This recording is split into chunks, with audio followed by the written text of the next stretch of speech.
ጀዛከላ ኸይር። እሺ ኦርቶዶክስ የሚል ልጅ አለ መስለኛል። አውራ ኡስታዝ ኦርቶዶክስ አለ የተናሳው ወይንም ከላይ ያለ መሰለኝ ገላትያ አይደለም። እሺ አይ ቀጥል።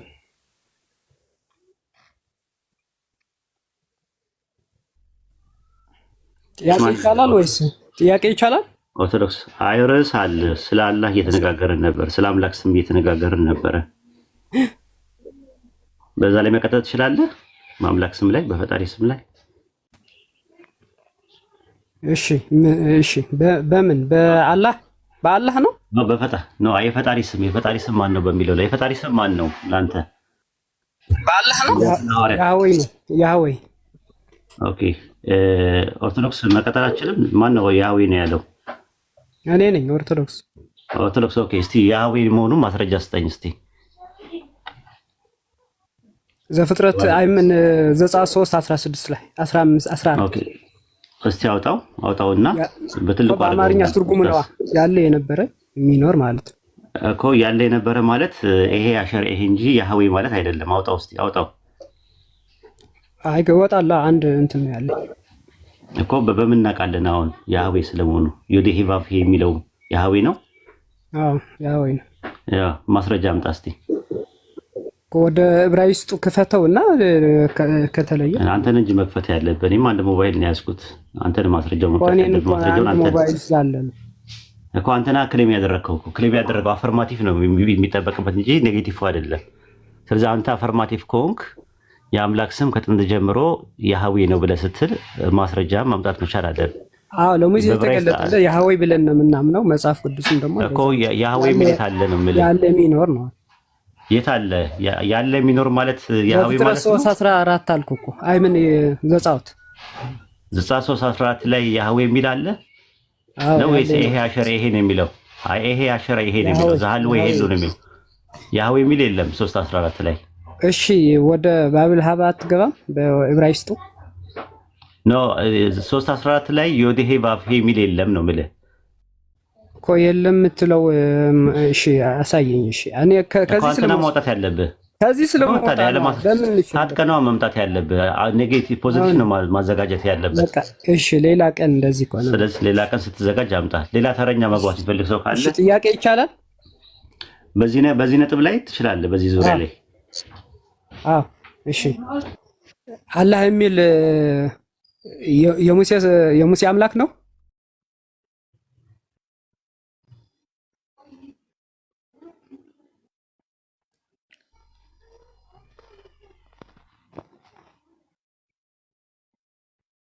አለክ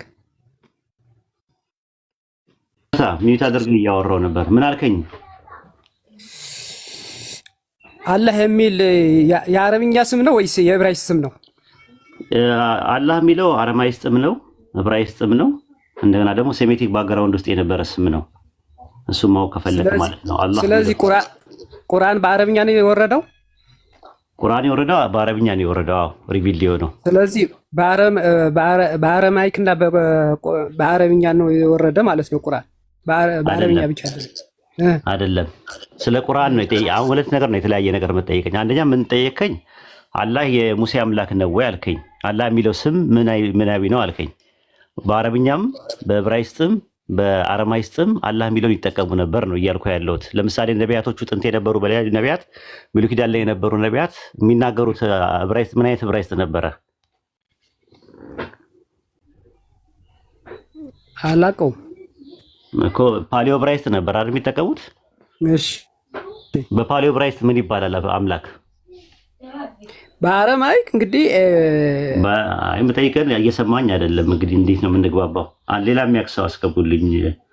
አይ ቲንክ እንዴ መልስልኝ እንጂ ኖ አይ ያወራው ፓሊዮ ዕብራይስጥ ሳውድ ጥያቄው እኮ ወደ ናዘርኩ በአረማይክ ትለኛለህ። እኔ ስለ ፓሊዮ ዕብራይስጥ ያወራው ጥያቄ ቆይ አታቆም እኮ እሱን ነው እኮ የምልህ እኮ አንተ እኮ ነው የማታቆም። ቀጥታ ወደ ጥያቄ የጠየቁ። እሺ በቃ ይቅርታ ሶሪ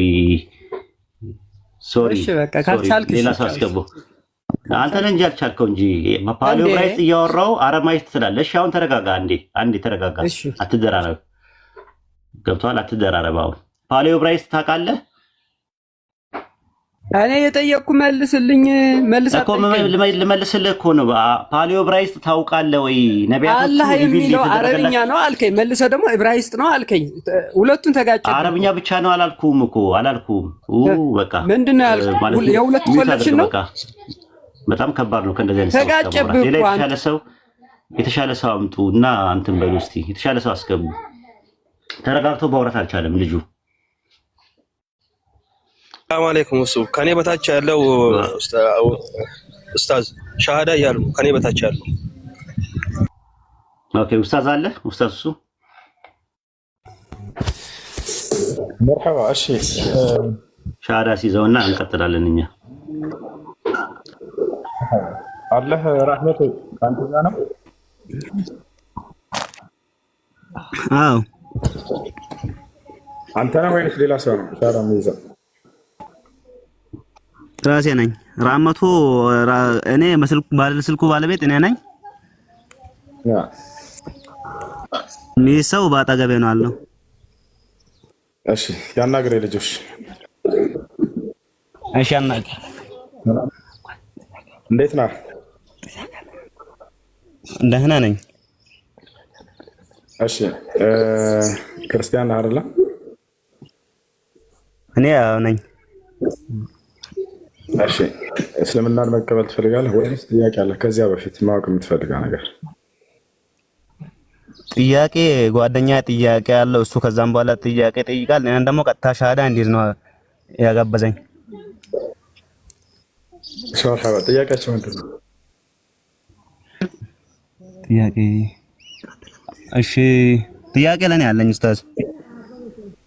እሺ ጥያቄ ምንድን ነው? እኔ 2-3 ጥያቄ አለኝ። ከጥያቄዎች መሀል አንዱ በረመዳን ውስጥ መጨረሻ አካባቢ ነበር 27 28 እንደዛ አካባቢ ቀን ላይ ዙሁር ሰላት ሰግጄ በተኛሁበት አጋጣሚ፣ ጥያቄው ግን ይቅርታ አድርግልኝ፣ አጋጣሚ በተኛሁበት በህልሜ ማለት ነው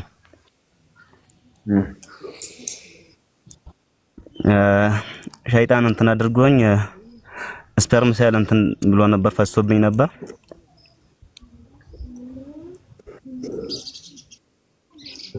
ጨርስ ጥያቄን ቶሎ በል ረህመት። እሺ ምናልባት ቀኑን ጾመኛ ነኝ፣ ረመዳን 27 ረመዳን ውስጥ ነው።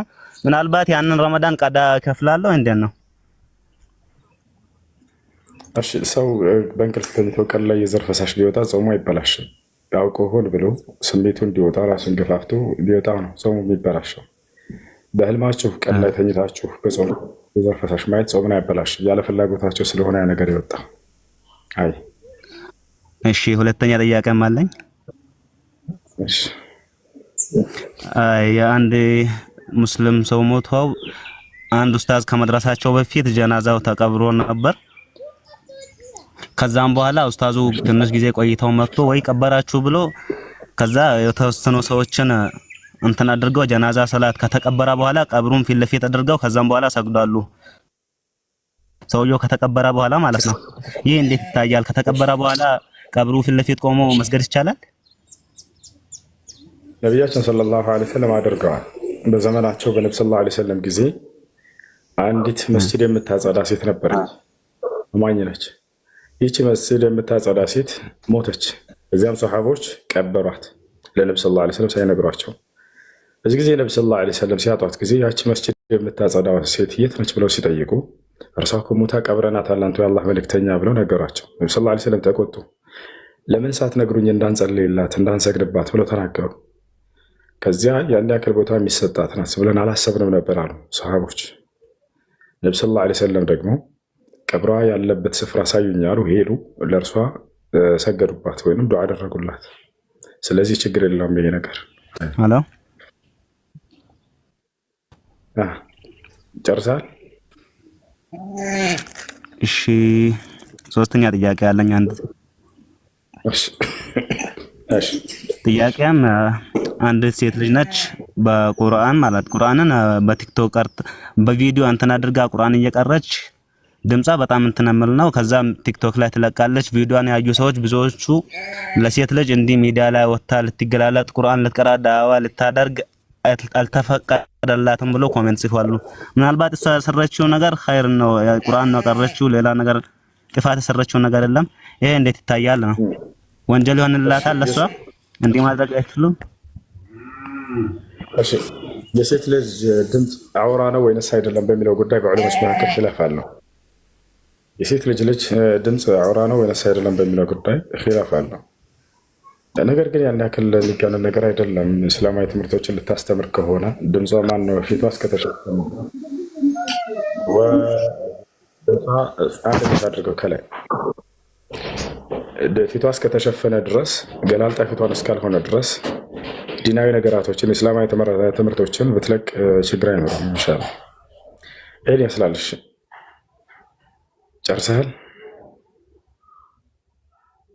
ጨርሰሃል ወይ? እሺ ከጨረስክ ኡስታዝ ወይድ ከላይ ገላትያን የሚል ልጅ ገብቷል መሰለኝ፣ አናግረው።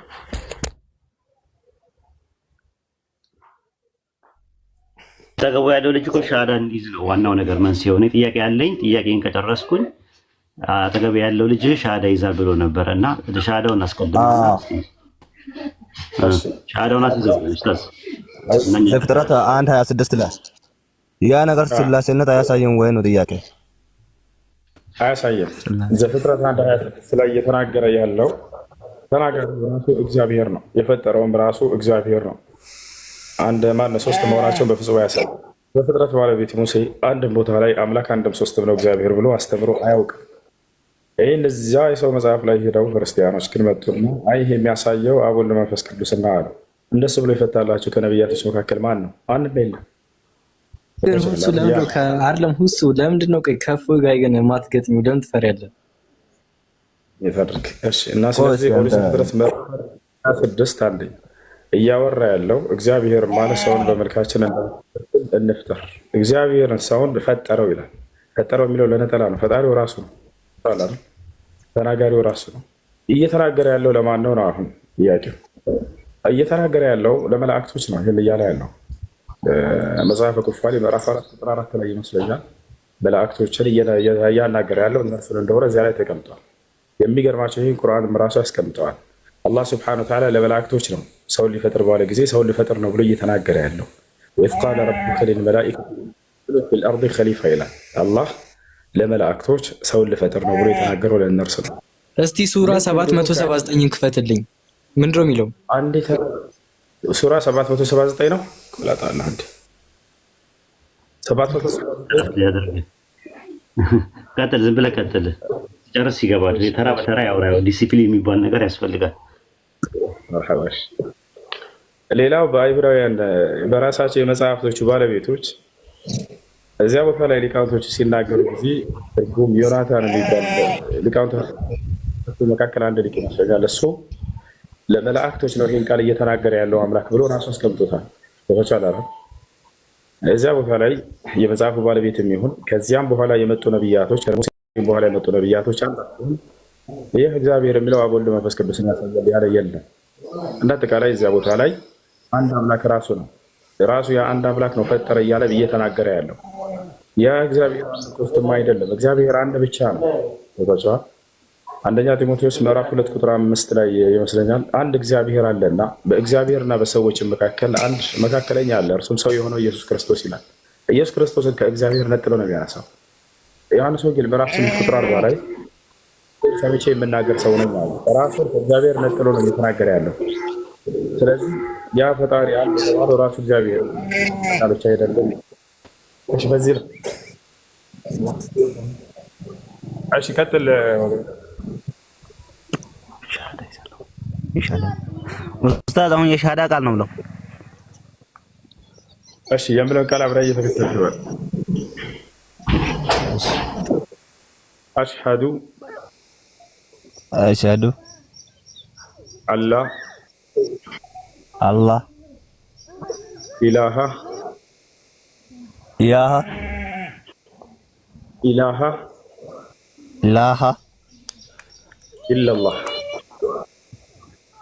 ኢላላህ ወአሽሃዱ አነ ሙሐመደን ሙሐመደን ረሱሉላህ ረሱሉላህ። ማሻአላህ። ከዚህ በኋላ አሁን ያልከው ቃል የሻሃዳ ቃል ወይም የምስክር ቃል ይባላል። ማንኛውም ሰው ወደ እስልምና ሃይማኖት ሲገባ ጊዜ የሚሰጥ የምስክር ቃል ነው። ትርጉሙ ከአላህ ሌላ አምላክ የለም ብዬ መሰክራለሁ፣ ሙሐመድ ደግሞ የአላህ መልእክተኛና ነብይ ናቸው ብዬ መሰክራለሁ ማለት ነው። አንድ ሰው እስልምና ከተቀበለ በኋላ ለዚህ ላመነውና ለመሰከረው ለአንዱ አምላክ ለአላህ ብቻ መገዛትን መስገድን ይጀምራል። ስለ ሶላት አሰጋገድ ጓደኛ ያስተምርሃል፣ ሶላት መስገድን ትጀምራለህ ማለት ነው። ከዚያም እስልምናን ህግና ስርዓት እየተማርክ ትፈጽማለህ። የከለከለህን በቻለው አካባቢም ትርቃለህ። እስከ ህይወት ፍጻሜ ድረስ በዚህ ትኖራለህ። አላህ ሱብሓነሁ ወተዓላ ወዕቡድ ረበከ ሐታ የእትየከል የቂን ይላል። ሞት እስኪመጣብህን ድረስ እኔን ጌታህን አላህን ተገዛ አምልክ እያለ ይናገራል። አንድ ሰው እስልምናን በመቀበሉ ምን ያገኛል የሚለውን ብቻ ልንገራቸውና ወደ ቀጣዮች እንሄዳለን። አንድ ሰው እስልምናን በመቀበሉ የሚያገኘው በሰለመበት ቀን ትልቁን ጸጋ ያገኛል። የዚህ ዓለም ትልቁ ጸጋ ምን ይመስላችኋል? ከኃጢአት መዳን አይደለ? ከኃጢአት ንጹህ መሆን። ስለዚህ አንድ ሰው በሰለመበት ቀን ያለፈ ኃጢአቱ ሁሉ ይማርለታል። ነቢ ሰለላሁ ዐለይሂ ወሰለም ሐዲስ ላይ ሲናገሩ አልኢስላም የጅቡ ማ ቀብለሁ አሉ። እስልምና ከእርሱ በፊት ያለን ኃጢአት ያብሳል፣ ያስተሰርያል አሉ። ሰውየው በሰለመበት ቀን ያለፈ ኃጢአቱ ይማራል ማለት ነው። ይህን አላህ ሱብሓነሁ ወተዓላ በቁርአን ላይ ሲያረጋግጥ ምን ይላል? ቁል ሊለዚነ ከፈሩ ኢየንተሁ ይግፈር ለሁም ማ ቀድ ሰለፍ ወኢየዑዱ ፈቀድ መደት ሱነቱል አወሊን ይላል። ሙሐመድ ሆይ ለእነዚያ ለካዱት ሰዎች እንዲህ ብለህ ንገራቸው፣ ካሉበት ክህደት ቢቆጠቡና ወደ እኔ ቢመለሱ ያለፈ ኃጢአታቸውን ሁሉ ምርላቸዋለሁ ብሏል በላቸው ይላል። ታዲያ ጸጋ ምድር ላይ ብቻ የሚቀር አይደለምና ከኃጢአት ነፃ ከሆነ ሰውዬ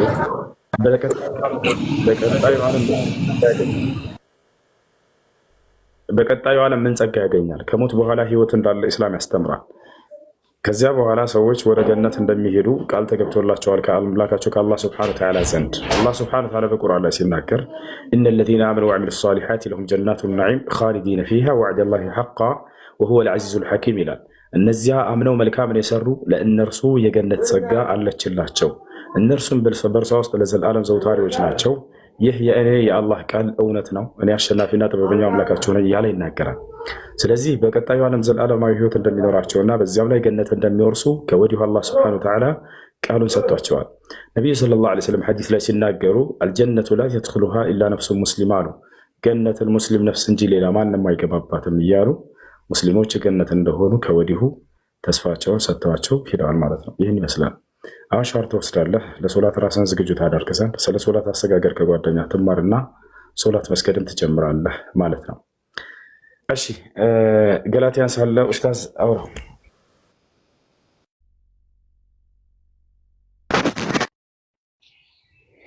ገላትያ አለ አለው። ሰላም ናችሁ? ሰላም ነን አለን። ሁሉ ሰላም ነው አለው። ጥያቄ መጠየቅ ይችላለሁ? በፈጣሪ ዙሪያ እየተወያየን ነበረ፣ ውይይት እያደረግን ነበረ። ርዕስ ተይዞ መሰረት እኔማ ስለ ቁርአን ለመጠየቅ ፈልጌ ነበር። ኦኬ፣ አይ ትችላለህ ወይ? በፈጣሪ ዙሪያ መነጋገር ትችላለህ? እሱን ትመልስልኝና ይቻላል። ኦኬ፣ መጀመሪያ እንደዛ ከሆነ ወደ በዛ ዙሪያ ላይ መወያየት ትችላለህ። ከዛ ጥያቄውን በኋላ መጠየቅ ትችላለህ። የጥያቄና መልስ ጊዜ አይደለም። አይ እኔ ለጥያቄ ነው ገባሁት። ኦኬ፣ እሺ፣ እንደዛ ከሆነ ለውይይት አይደለም የገባው። ማለትም ጥያቄን ከጠየቅኩ በኋላ ነው የምንወያየው።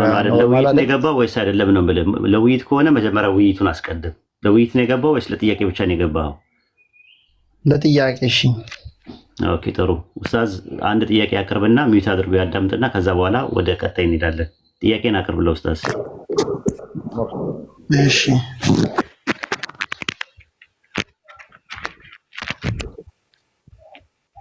ጥያቄ አንድ ነው። ጥያቄ ይሄ ቅዱስ ቁርአን እንዴት እንመነው? ስመጣ እንዴት ነው መጣው አመጣጡ? ለምሳሌ በኬብ ውስጥ እንደተቀበለው እናውቃለን። በዋሻ ውስጥ መሐመድ እንደተቀበለው እና በጅብሪል መንገድ እንደመጣ ነው የምናውቀው። እና ይሄን ቃሉን ሲቀበል እየደነገጠ ሁላ ነበር ይባላል ሰለላሁ ዐለይሂ ወሰለም። እንዴት ነው የምናምነው? አሁን እሱን አይ ዊትነስ ምናምን ብዙም የለውም ጥያቄ ወለ ጥያቄ አድርግ፣ ማብራሪያ ሳይሆን ጥያቄን ብቻ ከቁርአን ነው ጥያቄ ብላል። ቁርአን ላይ ጥያቄ ካለ ጥያቄን ብቻ አጭር አድርገህ ሾርት ኤንድ ፕሪሳይዝ እጥር ምጥን አድርገህ ጥያቄን አቅርብ። ማብራሪያ አይደለም። ማብራሪያ የሚያስፈልገው በዛ ዙሪያ ላይ እውቀት ሲኖር ነው። ጥያቄን ባጭሩ አቅርብ። እሺ ይሄ ነቢያችሁን እንዴት ነው የምናምነው? እሱ የተቀበለው ከሌላ አካል ቢሆንስ ነው ጥያቄ።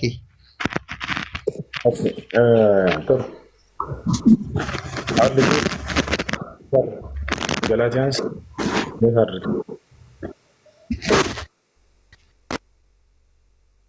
ልጁ ነቢይ ሰለላሁ ዐለይሂ ወሰለምን እንደ ነቢይ ወይንም ቁርአንን የአምላክ ቃል ለመሆኑ እንዳይቀበል ያደረገውን ምክንያት ያነሳው ምክንያት አለ። እሱ ምክንያቱ ምንድን ነው? ገብርኤል ወይንም ጅብሪል እንደተገለጠላቸው እናውቃለን። ግን በተገለጠ ጊዜ ደንግጠዋል። በደንገጣቸውን እንደ ምክንያት አድርጎ ያንን ሊቀበል እንዳልቻለ ያነሳበት ምክንያት አለ። ያ ማለት ጅብሪል ለነብዩ ሰለላሁ ዐለይሂ ወሰለም ሲገለጥ ጊዜ መደንገጥ የለባቸውም። መደንገጣቸውን እንደ ምክንያት አድርጎታል። ገላትያንስ ገብርኤል በሚገለጥ ጊዜ ወደ ማርያም ሲገለጥ፣ ወደ ዘካርያስ ሲገለጥ ደንግጠዋል? አልደነገጡ? ፈርተዋል? አልፈሩ? አንዴ ገላትያንስ ለዛ አይደለም እኔ ሲጀመር ለዛ አይደለም ያልተቀበልኩት፣ እሱ ስለደነገጠ አይደለም። አንዴ አንዱን ምክንያት ያነሳ ነው። ወደ ቀጣዩ ብዙ ሰዎች እንደደነገጡ መጽሐፍ ቅዱስ ላይ አለ። በጣም ጥሩ። አንዴ ዘካርያስ ደንግጧል? አልደነገጠም? ገብርኤል ሲገለጥለት። እሺ እኔ ስለ ዘካርያስ አላውቅም፣ ግን ዳንኤል እና ማርያም ምናምን እንደደነገጡ አውቃለሁ። ሉቃስ 2 ምዕራፍ 2 ቁጥር 8 ላይም አለ። ስለዚህ መደንገጣቸውን እንደ ምክንያት ሁለተኛ እንዳታነሳው። እሺ ሌላ ምክንያት ካለ ጥቀስ። አላነሳውም። እኔ ጥያቄን አሰማኝ መሰለኝ። ተመችሃለሁኝ። አሁን ቁርአን እንዳንቀበል ሲገለጥለት ጊዜ ተደንግጧል አልክ።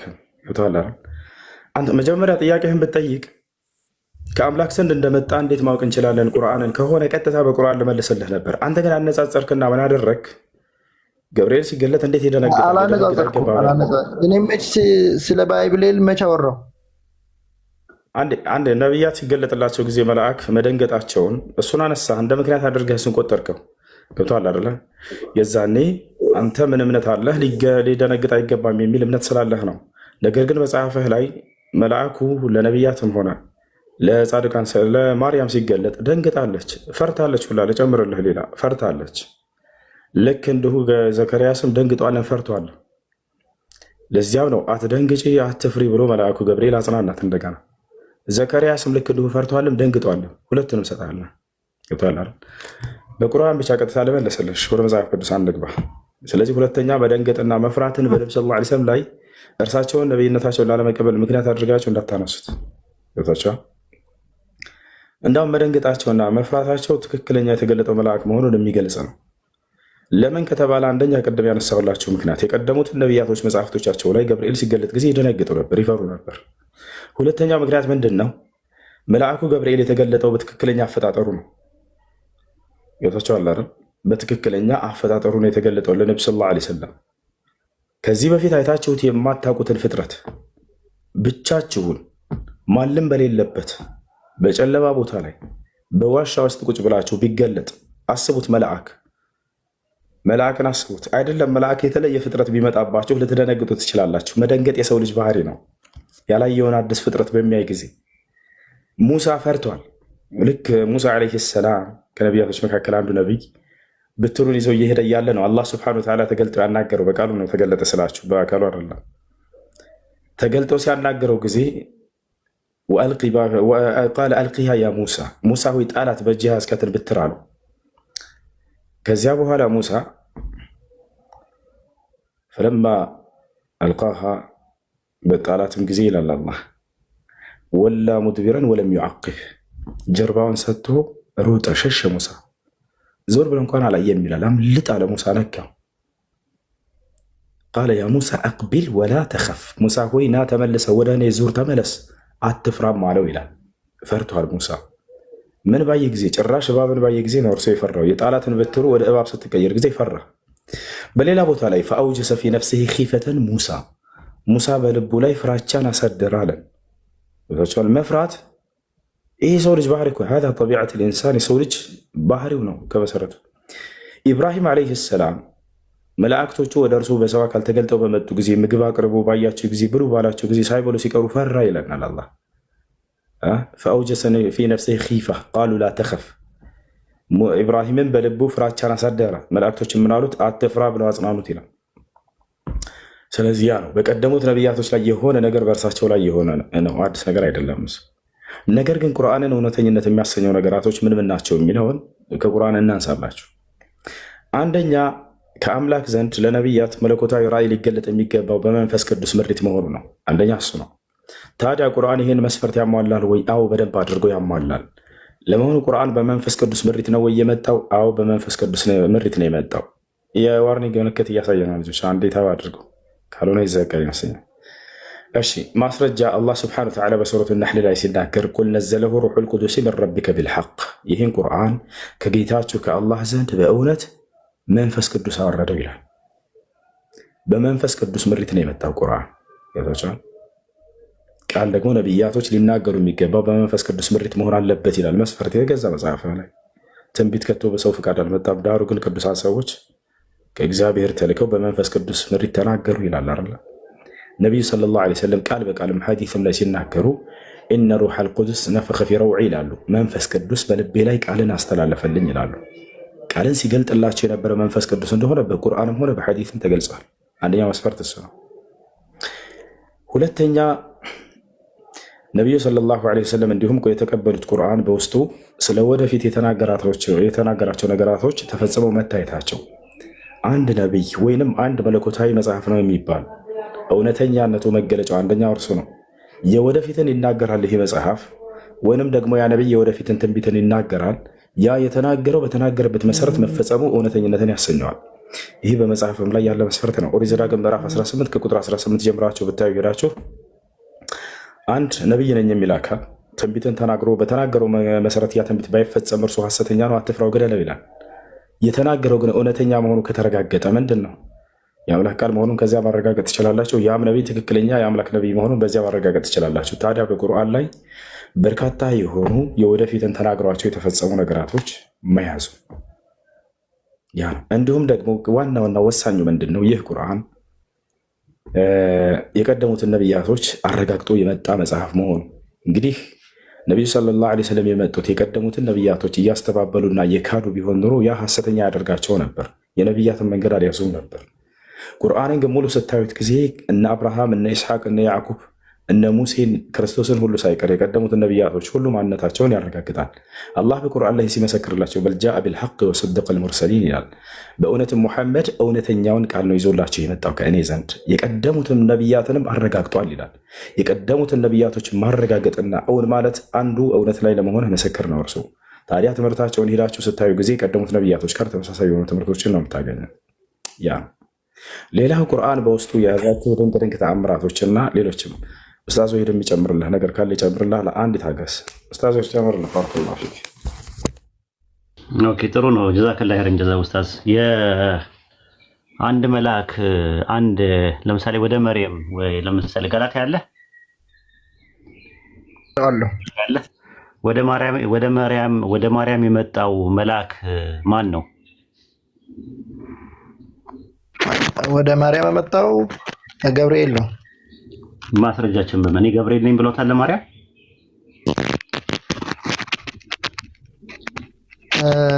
ቆይ ማየት እችላለሁ። ቆይ አንዴ ገብርኤል ነኝ ብሎታል። ምናልባት ሰይጣንስ ቢሆን በምንድን ነው የሚታወቀው? ቆይ አንዴ ታገሰኝ። እሺ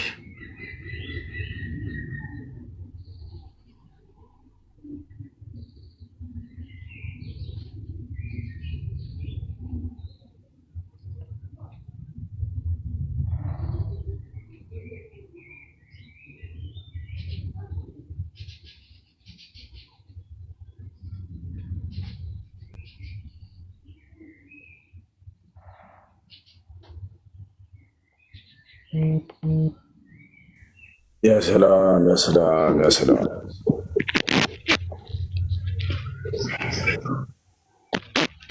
ኡስታዝ ቀጥል። ኦኬ ገብርኤል ነኝ ብሏታል ወይ መልአኩ? እዚህ ላይ ሉቃስ ወንጌል ምዕራፍ 1 ቁጥር 29 ላይ አላላትም። በምን እናውቃለን ገብርኤል ስለመሆኑ? ሴጣንስ ቢሆን በምንድን ነው የምናውቀው? እያወራት የነበረው ሴጣንስ ቢሆን ስትፈራ ነበር እሷ። በምንድን ነው የምናውቀው? ትንቢቶች ነበሩ።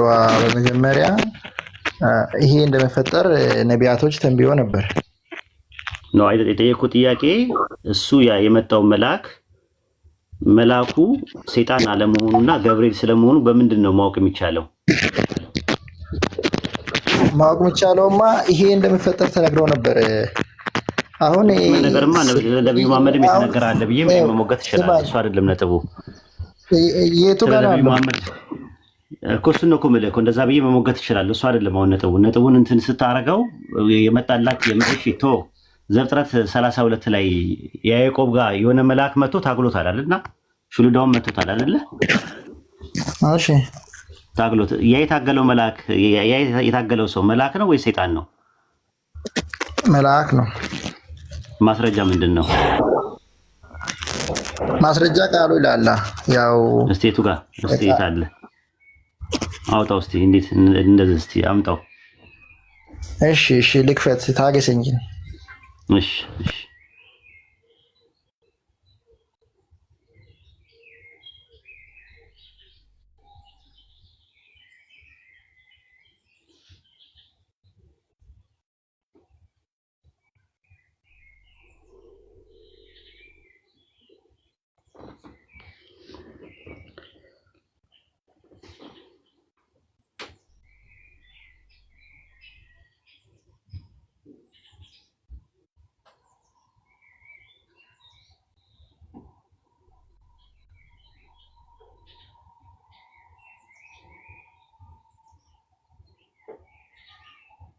ጥቅስ እንድታወጣው እንዲመችህ። እሺ እዚህ ጋር አንድ ሰውም እስከ ንጋት ድረስ ሲታገለው ነበር ይላል። ከዛ እግሩን መቶት ሁላ ሰባበረው የእንትና ማለት ነው የያዕቆብን ሲታገሉ እና ያነክስ ነበር ራሱ ማለት ነው። ያ ሲያስነክሰው የነበረው ያ ሰው ማን ነው? ሰይጣን ነው? መልአክ ነው? ምንድን ነው? እዚህ ጋር ስፔሲፊካሊ አልተነገረም። ምንድን ነው ሲያስነክሰው የነበረው ማለትም ሲታገሉ የነበረው ሰው እንደሆነ ነው የምናገረው እኮ ያ ሰው ምንድን ነው? ካልባረከው የጭኑ ሽሉዳ ሲታገለው ደነዘዘ ይላል ራሱ ቁጥር 25 ላይ እንዳላሸነፈው ባየ ጊዜ የጭኑ ሽሉዳ ነካው ይላል። መታው ሽሉዳው ሎሚውን ማለት ነው። ሎሚውን ሲነካ ያኔ የያዕቆብ የጭኑ ሽሉዳ ሲታገለው ደነዘዘ ይላል። ከዛ በኋላ ምንድን ነው ያደረገው? ቁጥር 32 ስለዚህ የእስራኤል ልጆች ዛሬ ድረስ የወርች ሽሉዳ አይበሉም፣ የያዕቆብ ጭን ይዞ የወርች ሽሉዳ አደንዝዟልና ይላል። ሎሚውን ያደነዘዘው ታግሎ ያደነዘዘው ማን ነው? እዚህ ጋር አልኩ እኮ አንድ ሰው እስከ ንጋት ድረስ ሲታገለው ነበር ይላል እኮ። ምንድነው ሲታገለው? ያዕቆብን ሲታገለው የነበረው መልአክ ነው ወይ ሰይጣን ነው? ሰው ካለ ሰይጣን አይደለም እኮ። ምንድነው በሰው ተመስሎ ሲታገለው የነበረው ምንድነው? ሰይጣን ነው ወይስ መልአክ ነው? መልአክ ነው ወይ ደግሞ እስቲ ማስረጃ ሌላ ማስቀመጥ እንችላለን። እሱ ነው የምልህ። እዚህ ላይ ያዕቆብ ሲታገል የነበረው ሰይጣን ነው ብዬ ብል እና ሰይጣን ነው ብዬ ብል አንተ መልአክ ነው ብለህ ብትል መልአክ እንደመሆኑ የሚገልጽ ማስረጃ ብትሰጠኝ፣ አይ መልአክ አይደለም ሰይጣን ነው ብለህ ምንድን ነው የምትለኝ? እሺ እሱን እንዴት እንረዳዋለን መሰለህ ብራዘር? እኛ ሲጀመር እዚህ ያመጣኸኝ ሌላ ኬዝ ነው እንጂ እኔ ይሄን ሰለም እሺ በቃ ቀለል አድርገልህ ወደ ረሱል ሰለላሁ ዐለይሂ ወሰለም የመጣላቸው አካል መልአክ ነው ወይስ ጂኒ ነው? በምንድን ነው የምትለየው ብለህ ጥያቄ ከጠይቀሃል ቅድም። እሺ እንደዚህ ስለጠየክ ነው አንተ ራስህ ስለጠየክ ነው። ኢሳይያስ ላይ መጽሐፍ ቅዱስ ውስጥ ውሰድ አላልኩህማ። እኔ አሁን እንደ ኤቲስት ነገር ቁጠረኝና ስለ ባይብላችሁ ለመረዳት እየሞከርኩ ነው ልበል እኮ። ኤቲስት እንደ ኤቲስት ማሆን አታወራም። የሃይማኖት ሰው ሆነ ማለት ነው። እንደ ኤቲስት እንደ ኤቲስት እናወራሃለን። የሃይማኖት ሰው ኦኬ፣ ጥሩ። አንድ ሰው ማለት አንድ ጂኒ የወደፊቱን ነገር ያውቃል። የወደፊቱን ነገር ያውቃል ወይ? የወደፊቱን መጻኢ ጊዜውን ያውቃል? አንድ ጂኒ ሰይጣን ያውቃል ወይ መጻኢ ጊዜ? በእርግጠኝነት ሙሉ አያውቅም። ካላወቀ የመጻኢ ጊዜውን የሚናገር አንድ መልአክ መጥቶ ቢናገር የማ መልአክ ነው ብለህ ነው የምትደመድመው? በእርግጠኝነት ሰይጣን ግን ዲሲቨር እንደሆነ እናውቃለን። እሱ የወደፊቱን ነገር መናገር ይችላል ወይ ሰይጣን? ገምቶ ምናምን ኤግዛክት የሆነ ነገር መናገር አይችልም። ግን ዝም ብሎ መጻኢ ጊዜውን ተናግሮ እንዲፈጸም ማድረግ ይችላል ወይ ሰይጣን? አይችልም። ግን ታክቲኩን መጠቀም ይችላል። አትርሳ። አይ እንትን በልልኝ፣ አንድ መልስ ስጠኝ። ይችላል ወይስ አይችልም? አይችልም። እሺ አልኩ። አይችልም ይችላል እንዳትል። ኦኬ ቁርአን ላይ ያሉ ትንቢቶችና ወደ ፍጻሜ የመጡ ትንቢቶች አሉ። እንዴት ታያቸዋለህ? በዘመናችን የተፈጸመ ሙሉ ላይሆን ይችላል። ለምሳሌ መሐመድ ጨረቃን በሁለት ከፍሏል የሚል አለ። አይደለም የጠየቀው እሱን አለ። እኔ ስለሱ አይደለም ማወራት። በቁርአን ተነግሮ የዛሬ 50 ዓመት 60 ዓመት የተፈጸሙ ከ1400 ዓመት በኋላ የዛሬ 50 ዓመት 60 ዓመት አካባቢ ላይ የተፈጸሙ ትንቢቶች አሉ። እሱ ባሳየ ምን ታረጋለህ? እስኪ አሳይ እኮ ምን ታረጋለህ? ምን ትላለህ? ድምዳሜ መጀመሪያ ንገረኛ። ድምዳሜማ ግልጽ ነው እኮ አየውና እውነት ነው ላለው አንድ ነገር አትርሳ። ያዝ ጥቅሶችን ያዝና ከዛ በኋላ እንትን ትላለህ። ከዛ ለተረኛ አንድ ነገር አትርሳ። ሰይጣን ከመጀመሪያው ጀምሮ ዲሲቨር ስለነበር የወደፊቱን ለምሳሌ ይሄ ይሆናል በትንቢት ላይ ተመስርቶ አያውቅም ብለሃል። መዋሸት ይችላል። የወደፊቱን ነገር ተናግሮ የተፈጸመበት ነገር አለ። የወደፊቱን ተናግሮ ደግሞ ያልተፈጸመበት ካለ አንተ ታሳይኛለህ። በቁርአንና በሐዲስ ረሱል ሰለላሁ ዐለይሂ ወሰለም በሐዲስ አምላካችን አላህ በቁርአን ውስጥ የወደፊቱን መጻኢ ጊዜውን ተናግሮ ያልተፈጸመ ነገር ካለ አንተ ነህ ማቅረብ ያለብህ። መጀመሪያ ከሱን ጀምርና እኛ ደግሞ ተነግሮ የተፈጸመ ነገር አንድ እናሳያለን። ከዛ በኋላ ወደ ሌላ ሰው እንሄዳለን። እስኪ አንድ አምጣ ማለት ሰይጣን ከሆነ ሊናገር ይችላል። የተናገረው ነገር አንተ እኮ ነው ያልከው። ልክ ላመጣ ስል ምን አደረግ? ሰይጣንም ሊያመጣ ይችላል አልክ። መጀመሪያ ደግሞ ምን አልክ? ሰይጣን ሊያመጣ አይችልም አልክ። ስለዚህ ሁለት የሚጋጩ ነገሮች እሱን በውስጥ አዋቂነት እንድትወስደው ነው። እሱን እንድታውቀው ነው። አይደለም እንደዛ ከሆነ ዋጋ የለውም። እኔ ላንተ መናገሬ አሁን ትንቢት የተፈጸመ ነገር ባመጣልህ ታሪካዊ ማስረጃና ታሪካዊ ዳራ አምጥቼ ባሳየህ አይ ሰይጣንም ሊያመጣ ይችላል ልትል ነው። አሁን እኔ ግን ቀደም ብዬ ምን አደረግኩ? ሰይጣን የወደፊቱን መጻኢ ጊዜው ማወቅ ይችላል ወይ? እንደ ባይብል ከሆነ አይችልም ነው የሚለው ኢሳይያስ 44 ቁጥር 7 ላይ የሚመጣውን ነገር ሳይመጣ ሳይሆን ጠይቋቸው፣ ሀፕን ሳያደርግ ጠይቋቸው፣ ምን ሀፕን እንደሚያደርግ ጠይቋቸው፣ አያውቁም ነው የሚለው። ማንም ፍጥረት አያውቅም ከኔ ውጪ ነው የሚለው ፈጣሪ። እሺ ስለዚህ አሁን ቁርአን ላይ የተነገረው ነገር ትንቢት ተነግሮ ያ የተነገረው ነገር ፍጻሜ ቢያገኝ ምንድነው የምትለው? ድምዳሜ ላይ ማለት ነው። እሱን ልይልና ከዛ ወደ ሌላ ሰው እንሄዳለን ማለት ነው። ሱረቱ ሷድ ምዕራፍ 38 ቁጥር 88 ላይ ትንቢቱ ከጊዜ በኋላ በእርግጥ ታውቁታላችሁ አለ። የሩቅ ወሬ ትንቢቱ ወደፊት ታውቁታላችሁ አለ። በሱረቱ አናም ምዕራፍ 6 ቁጥር 7 ላይ ለትንቢት ሁሉ የሚደርስበት መርጊያ አለው፣ ወደፊት ታውቁታላችሁ አለ። ከጊዜ በኋላ ታውቁታላችሁ፣ ወደፊት ታውቁታላችሁ አለ። ምንድነው ያ ትንቢት ብለን ስንል አምላካችን አላህ የነገረን ነገር አለ። ሱረቱ ሁድ ምዕራፍ 13 ቁጥር 3 ላይ ምን አለ? እያንዳንዱ እጽዋት ጥንድ ጥንድ ናቸው አለ፣ ዘውጅ ናቸው አለ፣ ጥንድ ናቸው አለ። በዚህ ውስጥ አለ ለሚያስተናትኑ ህዝቦች ተአምራት አሉበት አለ። በምን ውስጥ? እጽዋቶች ቁርአን በወረደበት ሰዓት ላይ ጥንድ እንደነበሩ ወንዴና ሴቴ እንደነበሩ አይታወቅም ነበር። አምላካችን አላህ ግን ምንድነው ያደረገው? በሱረቱ ሁድ ምዕራፍ 13 ቁጥር 3 ላይ ምን አለ? ፍራፍሬዎችን ጥንድ አደረግን አለ። ዘውጅ ማለት ጥንድ ነው ራሱ ይጣን አለ። ከዛ በኋላ በዚህ ውስጥ አለ ለሚያስተነትኑ ህዝቦች ተአምር አለበት አለ። ከዛ በሱረቱ ያሲን ምዕራፍ 36 ቁጥር 36 ላይ ምን አለ? ያ ከምድር ከምታቀበሉና ከማያውቁት ነገር ጥንዶችን የፈጠረ ነው አለ። በቁርአን ዘመን አይታወቅም ነበር ጥንድ መሆናቸውን አይታወቅም ብሎ ነው የነገረን። ከዛ በኋላ ምን ተደረገ ነው ጥያቄው። ልክ በ19ኛው ክፍለ ዘመን ላይ የዛሬ 50 60 ዓመት አካባቢ ላይ እጽዋቶች ጾታ እንዳላቸው ታወቀ። ምን ተባለ? ጉኔ ማለት ሴቴ ማለት ነው። የእጽዋት እንቁላል ህዋስ ነው። አኔር ደግሞ የሚባለው ደግሞ ወንዴ ነው። ወንዴና ሴቴ እጽዋቶች አላቸው አለ። አላህ ምን አለ ስለዚህ ነገር ሲናገር ምን አለ? ጥንድ ካለ በኋላ በዚህ ውስጥ ተአምር አለበት ብሎ አይደለም ያለው ብቻ አይደለም።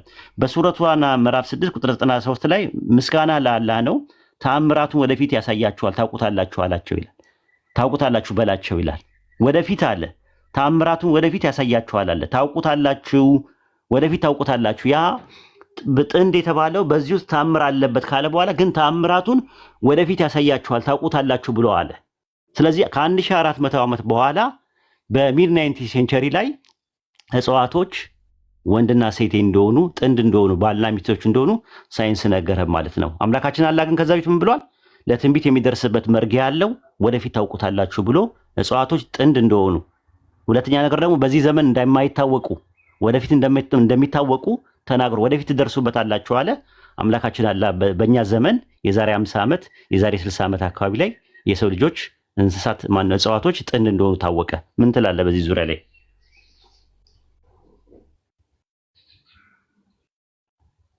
ምን ትላለህ በዚህ ዙሪያ ላይ? ክፍል ውስጥ እስኪ ቁርአን ስንት ነው?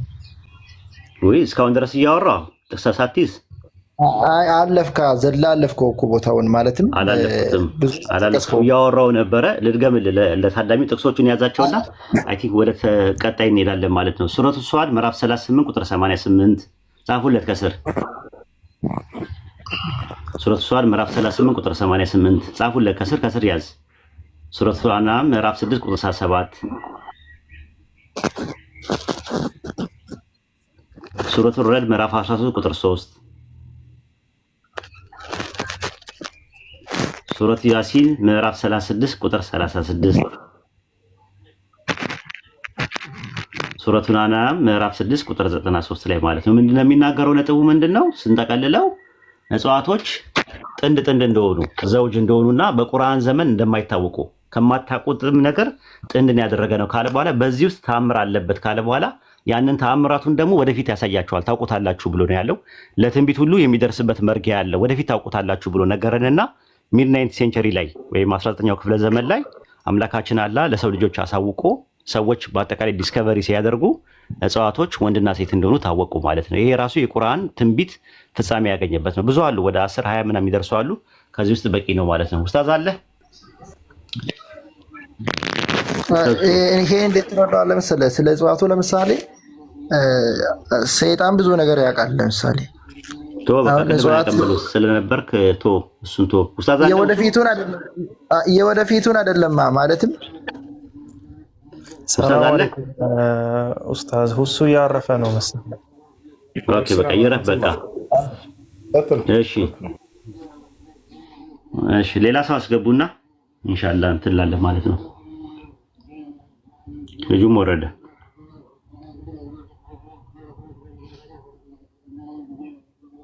ሰላም አለይኩም ወራህመቱላሂ ወበረካቱ። ፊኬ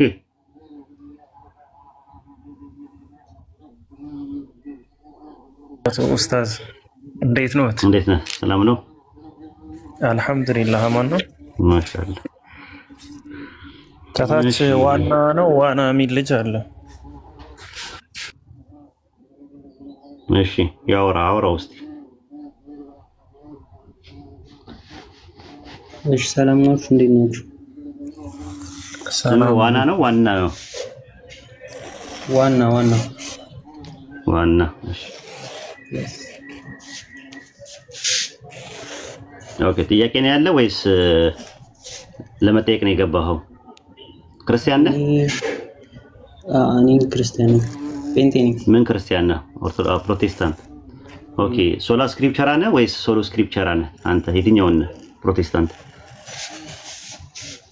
እኔ መጀመሪያው ሶላ ስክሪፕቸራ። ሶሎ ስክሪፕቸራ አይደለህም? ነኝ። ኦኬ። ሶሎ ስክሪፕቸራ እና ሶላ ስክሪፕቸራ ምንድነው ልዩነቱ? ሁለቱንም ነው ወይስ አንደኛውን ነህ?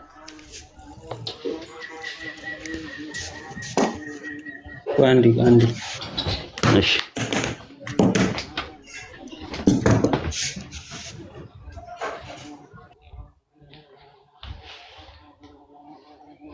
እዚዛ እዚህ ጋር አስቸገረ።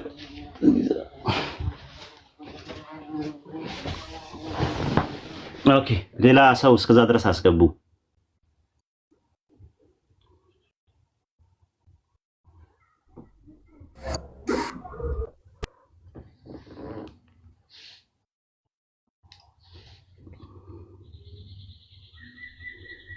ሲሶ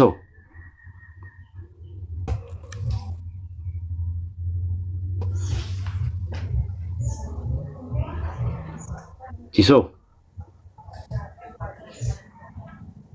አቤት ይሰማል? አይሰማም? ይሰማኛል። ይሰማል። ሰላም ነው? እግዚአብሔር ይመስገን። እንዴት ነው?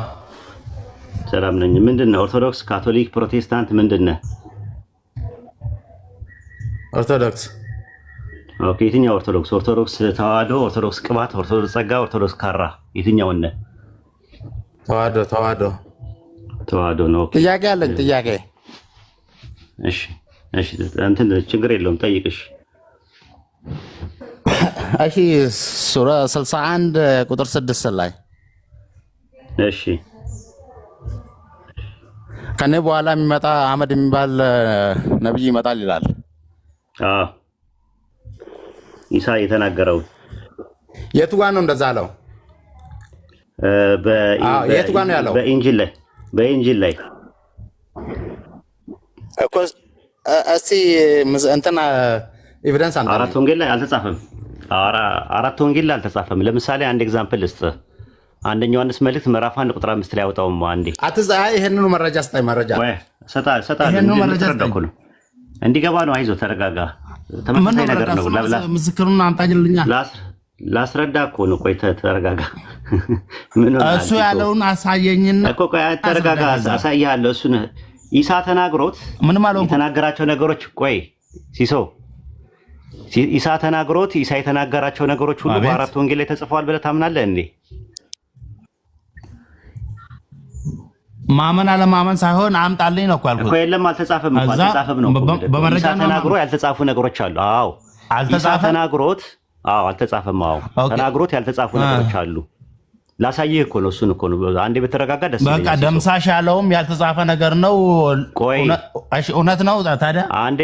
አንዴ ተረጋጋ። ሰፊ ልብ ይሁን። ስለ ደምሳሽ እናወራለን ከፈለክ ለብቻው።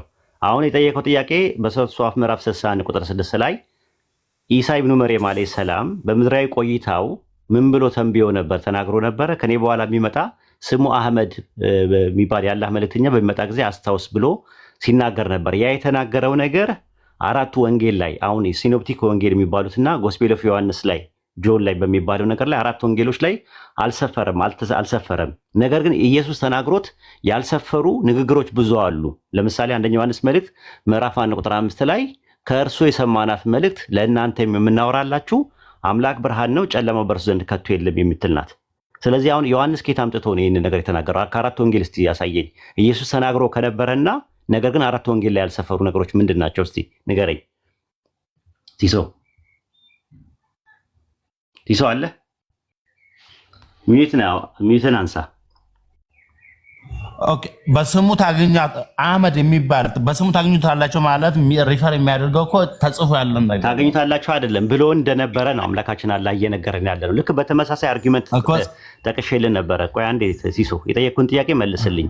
አንደኛ ዮሐንስ መልእክት ምዕራፍ 1 ቁጥር 4 ላይ ከእሱ የሰማናት መልእክት ለመጠየቅ አይደለም የገባሁት እኮ ልጠይቅ ነው። ለመጠየቅ አይደለም እንዲገባ እኮ ነው። እንዲገባ እያስረዳው ነው ያለው እኮ ሲሶዬ። ለምን አትረጋጋም እኮ? ይሄንን አስረዳኛ። እኔ ሌላ ቦታ እኮ ያስረዳው ነው። ይሄንን ባይብል ማቀው የለም። እሱን ነገር የምታውቀው ነገር የለም። ሱረቱ ሷፍ ምዕራፍ 61 ቁጥር 6 ላይ አምላካችን አላህ እየነገረን ያለው ኢሳ በምድራዊ ቆይታው እያለ ስለ ረሱላህ ሰለላሁ ዐለይሂ ወሰለም መምጣት ስሙ አህመድ የሚባል ብሎ ተናግሮ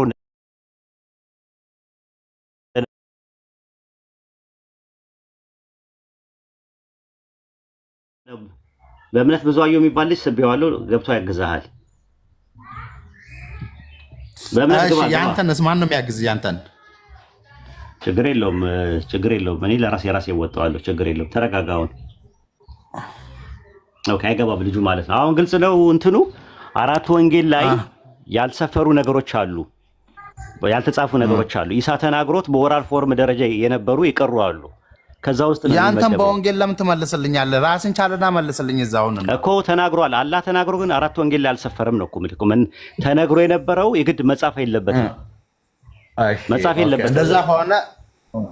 እንደዛ ሆነ ደምሳሽ እኔ ቁርአን ውስጥ ተጠቅሻለሁ ያለው እውነት ነው ብለን እንቀበላ።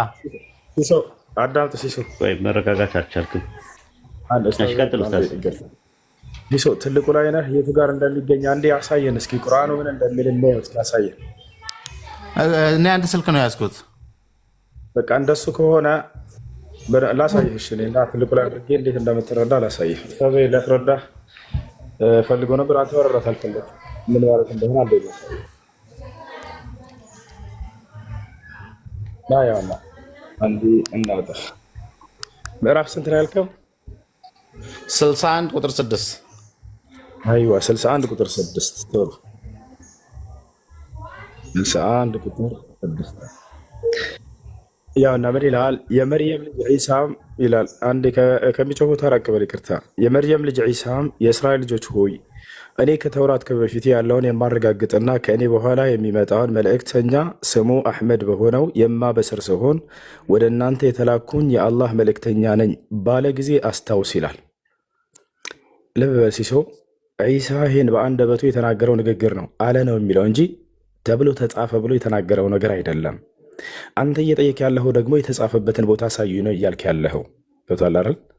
ነገር ግን አለ ነው የሚለው በአንደበቱ ካስተማረው ትምህርት መካከል ነው እያለህ ነው ኡስታዝ ወይድ ገብቶሃል? ቃሉም የሚለው እዚህ ቦታ ላይ አለ እንጂ ተብሎ ተጻፈ አይደለም። እንዲህ አይነት ጥያቄዎች የሚነሱት ለምሳሌ መጽሐፍ ቅዱስ ላይ ኢየሱስ ክርስቶስም እንዲሁም የአዲስ ኪዳን ጸሐፊዎች እነ ማቴዎስ እንዲህ ተብሎ በመጽሐፍ ላይ እንደተጻፈ ብሎ ይናገረዋል አይደለ? እነሱ ናቸው የሚጠየቁት የትኛው መጽሐፍ ላይ የተጻፈው ተብለው። ያን ሂደን ስናይ ጊዜ ብዙ ያልተጻፉ ንግግሮችን እንዳስቀመጡ እናገኛለን። እሱ ወንጌል አስተማሪ ጋር ሄጄ ነው የምጠይቀው። እባክህን አዳምጥ። እዚህ ቦታ ላይ አለ ነው የሚለው ወይንስ ተብሎ ተጻፈ ነው የሚለው? ለማንኛውም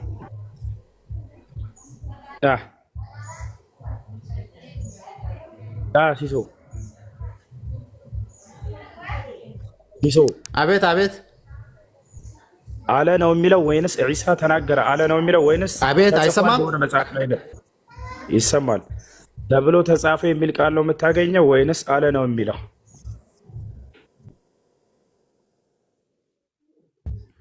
በቃ አውቆ ነው ወላ አውቆ ነው። መልሰን አግኝተሃል ኡስታዞች። ከታች ካለው ሰው ጋር ቀጥል። ኢየሱስ ከሚለው ጋር ሌላ እንደ ተጨማሪ አንደኛ ጢሞቴዎስ ምዕራፍ 1 ቁጥር 18 ላይ ያወጣው ኡስታዝ ከቻልክ መውጣት ከቻልክ ማለት ነው።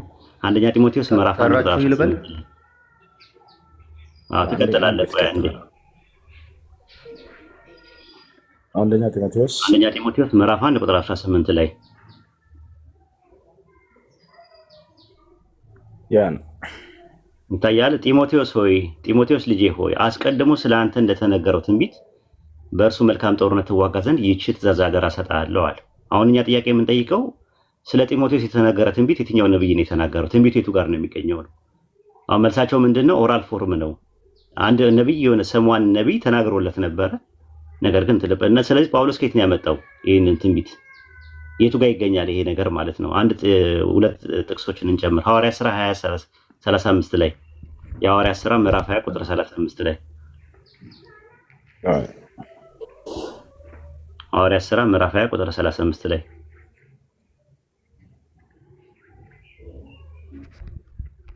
ሐዋርያት ሥራ ምዕራፍ 20 ቁጥር 35 ላይ እንግዲህ የደከማችሁ ድሆችን ልትረዱና እርሱ ራሱ ማለትም ኢየሱስ ከሚቀበል ይልቅ የሚሰጥ ብፁዕ ነው እንዳለው የጌታችን ኢየሱስ ቃል ልታስቡ ይገባችሁ ዘንድ በሁሉ አሳየኋችኋል። ከሚቀበል ይልቅ የሚሰጥ ብፁዕ ነው የሚለው ቃል 4 ወንጌል ላይ የለም፣ ግን ኢየሱስ ተናግሮት የነበረ ነው። 4 ወንጌል ላይ ግን አናገኘውም። ራሱ መልክ አንደኛ ዮሐንስ መልእክት ምዕራፍ 1 ቁጥር 5 ላይ አምላክ ብርሃን ነው ጨለማ በእርሱ ዘንድ ከቶ የለም የሚለው ቃል 4 ወንጌል ላይ የለም፣ ግን ከእርሱ የሰማናት መልእክት ነው ብሎ ነው ያስቀመጠው። ኢየሱስ ይዞት የመጣው የነበረ መልእክት ነገር ግን 4 ወንጌል ላይ ያልሰፈረ ነው ማለት ነው። አንድ ጥቅስ እንመልከትና ወደ ልጁ እንሄዳለን ማለት ነው። ሕዝቅኤል ምዕራፍ 38 ቁጥር 17 ላይ ኡስታዝ፣ ሕዝቅኤል ምዕራፍ 38 ቁጥር 17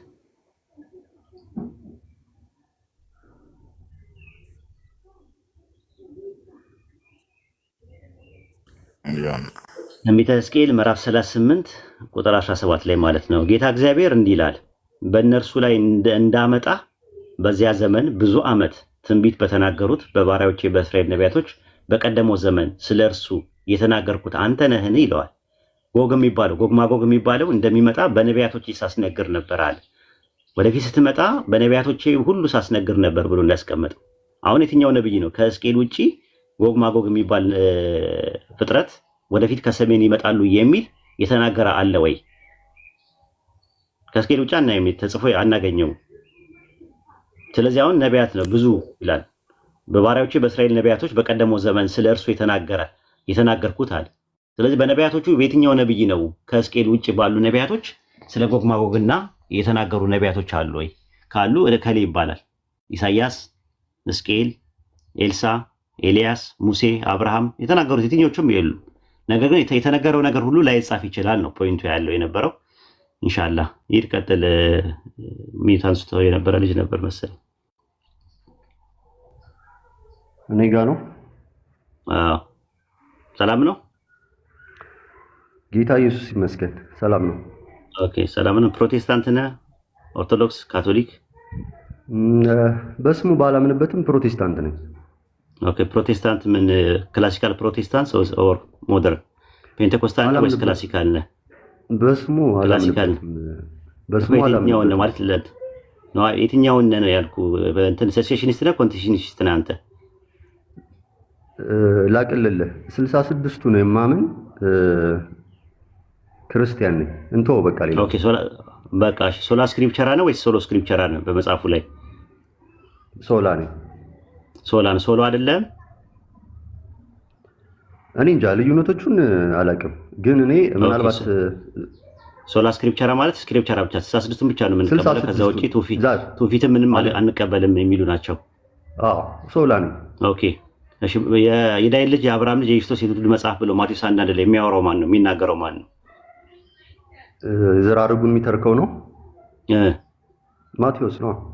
እስቲ ማስረጃ ስጠኝ ከመጽሐፍ ቅዱስ ከ66 ውጪ ስለማትወጣ አንተ አሪፍ ስለሆንክ አሁን ከ66 መጽሐፍ የማቴዎስ ወንጌልን የጻፈው ወይም የተናገረው ማቴዎስ ስለመሆኑ ማስረጃ ስጠኝ እስቲ። ማለት መናገር እችላለሁ ተጻፈበት ምናምን ማቴዎስ እንደሆነ። ምክንያቱም ኢየሱስ ክርስቶስ ምንድነው ያለው? እናንተ ለእኔ 12ቱን ሐዋርያት ምስክሮቼ ናችሁ ብሏል። ምስክርነት እንግዲህ ከምስክርነት ውስጥ አንዱ መልእክት በመጻፍ ምስክር መሆን ነው። ይሄንን እንግዲህ ሌሎች ታሪካዊ ዳራ በዚህ ዓመት ተጻፈ እንዲህ አለ ማለት እችላለሁ። እሱን እንተውና ኢየሱስ ራሱ እናንተ ምስክሮቼ ናችሁ ስላለ ምስክርነታቸውን በመስበክ በጽሁፍ በማስተማር በዓለም ዙሪያው አስተላልፈዋል። ይሄ ደግሞ የተጻፈው ውጤት ከዛ ውስጥ አንዱ ነው። ይሄ በቂ ይመስለኛል እኮ። ማን ነው እኮ እዚህ ጋር የዳዊት ልጅ የአብርሃም ልጅ የክርስቶስ ትውልድ መጽሐፍ አብርሃም ይስሐቅን ወለደ፣ ይስሐቅ ያዕቆብን ወለደ፣ ያዕቆብ ይሁዳንና ወንድሞችን ወለደ እያለ የሚናገረው ማን ነው ጥያቄው እኮ። ማን ነው? ማቴዎስ ነው። በጣም ማቴዎስ ስለመሆኑ ማስረጃ ቆይ አሁን የኔ የማወራበትን ሐሳቤን ተረዳኝ። ሐዋርያቶች ናቸው ምስክርነት የሚሰጡት ነው እኮ። ማቴዎስ ነው ለሚለው ነገር ምንድነው ማስረጃ እኮ ነው። አሁን ሶላ ስክሪፕቸራ ነህ አንተ። ከእነሱ ውጭ ስልጣንና መብት የለውም ይሄን ነገር ሊያጽፍና እኮ። ማን ነው ማቴዎስ ስለመሆኑ? አሁን ለምሳሌ እንትናስ ቢሆን ጴጥሮስ ቢሆን ይሄን የተናገረው የራሱ ጽሑፍ አለው ጴጥሮስ መጽሐፍ ቅዱስ እኮ። አዎ ግን ይሄኛው ማቴዎስ ስለመሆኑ ምንድነው ማቀው? ወይድዬ እኔ ይሄ ማለት እንደዚህ መላምት እንደዚህ ያለ ብሎ መጨቃጨቅ ትርጉም ስለሌለው ነው ለኔ። ገብቷል? እኔ ማቴዎስ ስለመሆኑ በምንድነው ማቀው ነው ያልኩ። አይ ሶላ ስክሪፕቸራን ይጻፍልኝ ነው። እሺ ማቴዎስ አይሁን ግን ከ12ቱ አንዱ ነው። እሺ በዚህ እንቀጥል። በቃ ማቴዎስ ነው ችግር የለውም። እሺ ከ12ቱ ግን አንዱ እኮ ማን እኮ ማን? ለምሳሌ አሁን ግምት ለምን ገምታለሁ? መላምትማ መናገር እኮ ማን ነው? አንተ ማቴዎስ ነው ስላልከኝ እኮ ነው። ማቴዎስ ነው ስትለኝ ማስረጃ ይኖረውም ብዬ ነው እኮ ያንን ማስረጃ እንዲህ አይነት ነገር ተገኝቷል፣ እንደዚህ አይነት ነገር ይባላል በሊቃውንት ከምልህ ኢየሱስ ክርስቶስ ያለው ነገር ለኔ አቤኔዘር ነህ ወይድ ያውቀኛል ወንድሜ። ታዲያ አቤኔዘር ነኝ ትመቸኛለህ ወይድ ዘመድ እኮ ነው። ስም ቀይረህ መተህ እኮ ነው። ከአቤኔዘር ኢየሱስ ይበልጣል ብዬ ነው ከአቤኔዘር። እሺ ችግር የለውም። እሺ በቃ ጠይቅ አንተ። እኔ እኮ ሌላ ሰው እኮ መስለኝ ነው፣ አዲስ ሰው መስለኝ። ለመግባባት ያክል ነው ያደረኩት። አንተማ ደርባባ ነህ፣ ቀበኛ፣ ቃተኛ፣ ሞገደኛ አይደለህም። ስለዚህ በቃ ልተው።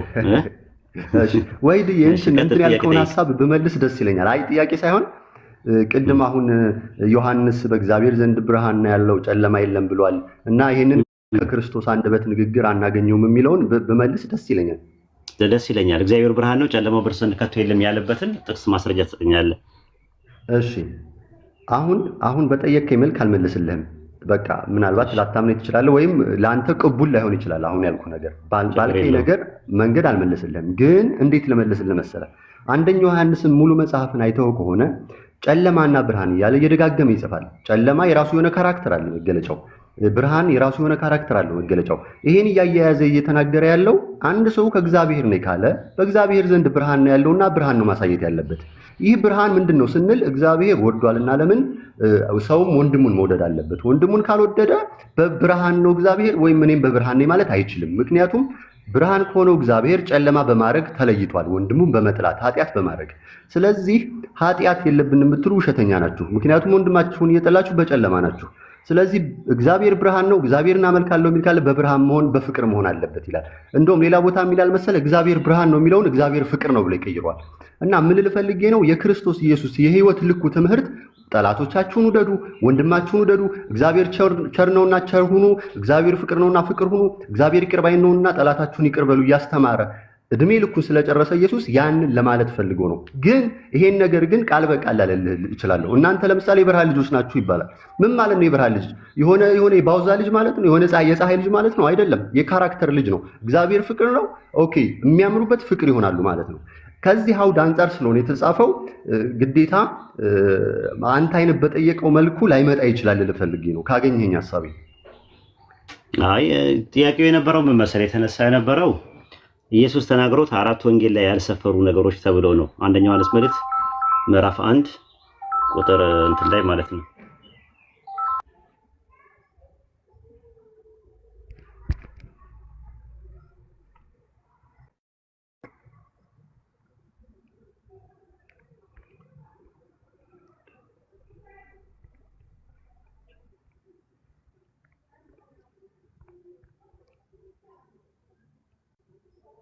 ይሰማል? ተቋረጠ።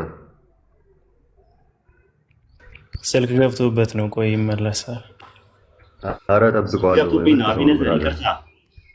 ችግር የለውም ወይ ችግር የለውም።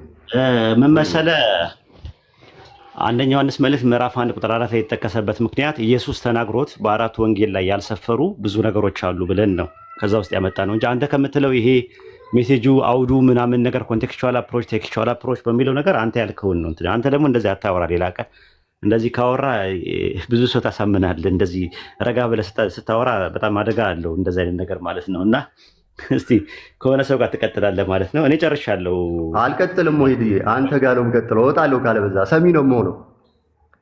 ኖ አይ እኔ ወሂድ እምወድልህ ልንገርህ ታዳምጣለህ፣ መልስ ትሰጣለህ፣ ደግሞ ታዳምጣለህ። በጣም አንተ ማቹርድ ነህ፣ የዘመኑ ሰው ነህ፣ የሰለጠኝ ሰው ነህ። ከተወያዩ ሰዎች ውስጥ አንዱ ነህ፣ ምርጡ ነህ፣ እውቀት አለህ፣ ግልጽ ነገር ነው። አይ እውነት ለመናገር እስካሁን አልስማማ ያልኩት ኡስታዙ አንደኛ ትዕግስተኛም ነው፣ ሁለተኛም ነገር ደግሞ ትህትናም አለው ስላለ በጣም አውርቼው አውቃለሁ። ሶስተኛ ነገር ደግሞ የቁርአንም የባይብልም እውቀት አለው እና የማይመች ሰው ካለ ከሚመች ሰው ጋር ማውራት ነው። ስለዚህ ችግር የለው ማለት ነው። እኔ ልውጣ። ኡስታዙ ጀዛከላህ ኸይረን ጀዛ ስለነበር ትመቻኛለህ ወይ? ቻው። ትመቸኛለህ። እሺ ቻው በሉ። ፒኬ እናመሰግናለን። መርሃባ ጀዛከላህ። በቃ ተረከቡ፣ አግዙት ኡስታዝን ኢንሻአላህ። ወሰላሙ አለይኩም። ወአለይኩም ሰላም ወራህመቱላሂ ወበረካቱሁ።